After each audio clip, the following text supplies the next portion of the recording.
Hi, I am Baran, the solo developer behind NoCheckout, a co-op horror game created with Godot engine. Welcome to my devlog. In this series, I share NoCheckout's development progress, the challenges I face, and the solutions I come up with. In the previous video, I showed how the item system works and how players can interact with others. Since then, a lot has changed. That's why, instead of breaking everything into smaller parts, I decided to wrap it all into one big episode. Because the game has finally reached a truly playable state. Here is what I will cover in this episode: hotel lobby design, forest and environment design, and elevator design. Let's dive in. What's the first thing a game developer should do when designing a hotel lobby? That's right, go to a hotel in a touristic place just for research. I had everything planned in advance, observing the staff, noting how guests interact with the hotel, and of course making use of all amenities. The pool, free drinks, all-inclusive breakfasts and dinner.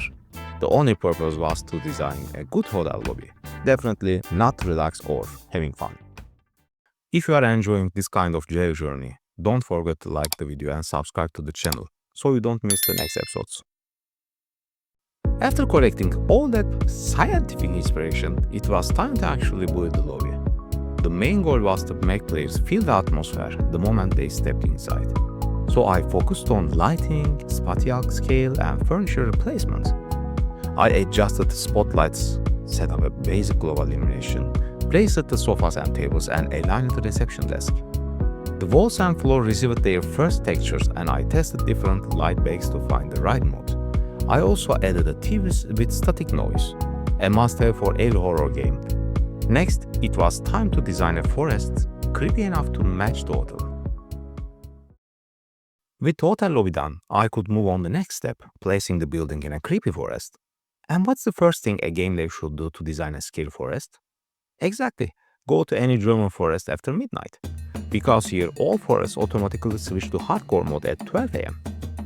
To model the trees, I started measuring them with a ruler. To set the bushes, I brought a theodolite.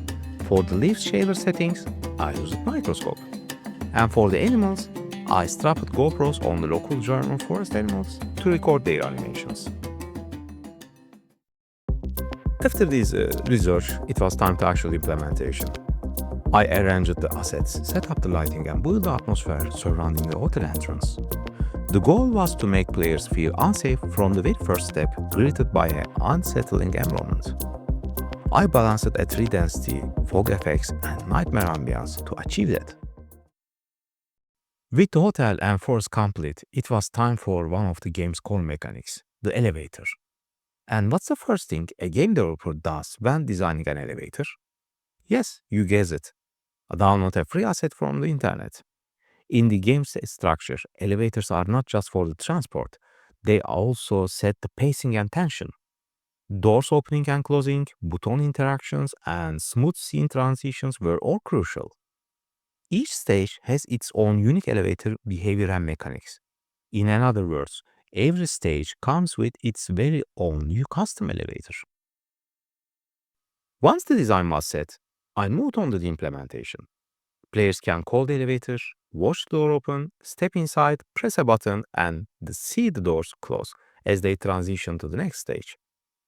To keep this work seamless, I synchronize the door animations, button interactions, and stage loading. The result is a working gameplay loop. Stage 1, forest and hotel.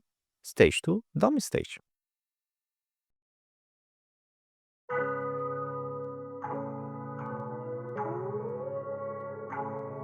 First of all, I would like to thank you guys to watch my videos until here. In this episode, we talk about the hotel lobby, the forest, and the elevator. All of them are now the functional parts of the game. Next up, class-specific skill implementations. These will make each class feel truly distinct in gameplay. Thanks for watching this devlog. If you also enjoy developing games while surviving alone in a dark forest at midnight, don't forget to subscribe, like the videos, and share your thoughts in the comments. Your feedback is very valuable, both for the game's progress and the growing in the community. See you in the next devlog.